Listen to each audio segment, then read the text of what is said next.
Webs, everybody. I'm Chief Meteorologist Eric Snidel. On our Thursday, a cloudy Thursday across western New York. We're hopeful. We're going to keep our fingers crossed. We only got like an hour and a half more of daylight here, but we are noticing some breaks on the southern horizon. This camera is pointed off to the northwest where there largely are no breaks, but you'll get at least a little bit of a peekaboo sunshine ray or two as we start to move forward. Let's talk temps here into the night. Kind of warm out there today. We're noticing milder temperatures.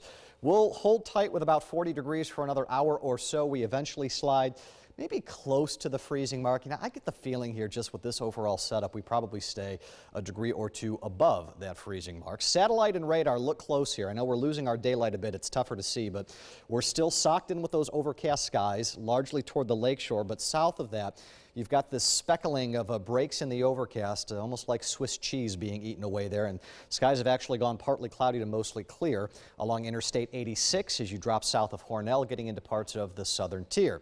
Now, the clear skies would have bode really well for us if this whole solar flare thing that we've been talking about now for 24 hours would not have happened so fast and wasn't such a dud. So here's the latest update with this. The flare struck the Earth late last night. What often happens with these, the impact itself can trigger auroras, but more often than not, it's the reverberation kind of after that impact that gets things going. So when this hit late last night, we figured through early this morning, if something was going to happen, that would be the time that it would happen. Two problems with that. Number one, it didn't happen. It was not nearly as strong as some of the estimates were coming in. And we kind of warned you with that these predictions are very notoriously poor when it comes to this kind of thing. So that's always the caveat. And number two, we were socked in with clouds and that rain and snow misty mix, so we wouldn't have seen anything anyway. Now, the hope that we had was, all right, sometimes you get a little bit of an after show. It takes it some time, maybe the following night, which would be tonight, would end up at least giving us some opportunity. I really don't see that happening. I would have liked to see this come in a little bit stronger and still some of those reverberations. You can get some auroras that happened even a little bit after the fact the following night. This just does not, to me, feel like one of those cases. So I think we kind of missed the boat on this one. It is very unlikely anything is going to end up happening.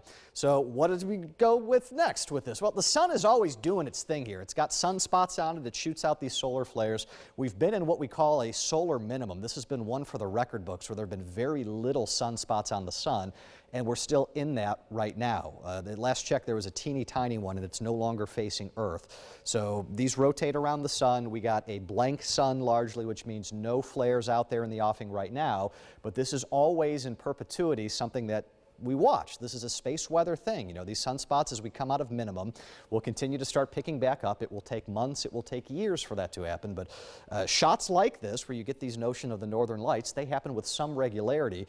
We've just been in this minimum now for a few years. There's been very, very little of it. So the hope is maybe if this was such a deep minimum, maybe the maximum we're coming up to, who knows, maybe it's a pronounced maximum to kind of equalize things out. We shall see what those coming months and years bring.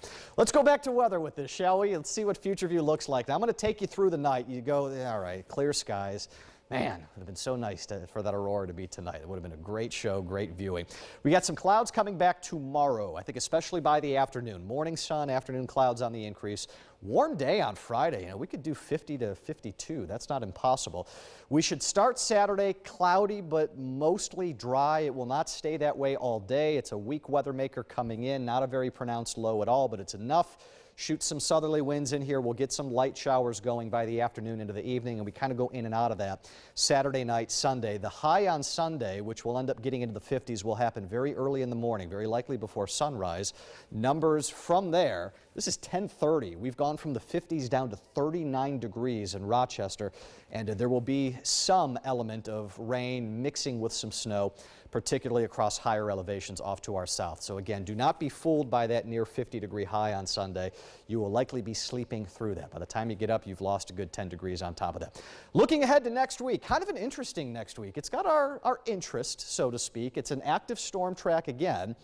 And we're going to keep playing this game that we've been doing up to this point so far this fall. We've been active this fall, but most of these systems have either gone too far to our west to give us anything wintry, or too far to our east in the form of a nor'easter to give us anything at all. Eventually, we're going to kind of have to pay the piper with this one. One of these will end up taking that proper track that we get smacked with snow. Is it next week's one of two systems? Who knows? We shall see, but we know there's at least some prospects here for active weather into next week.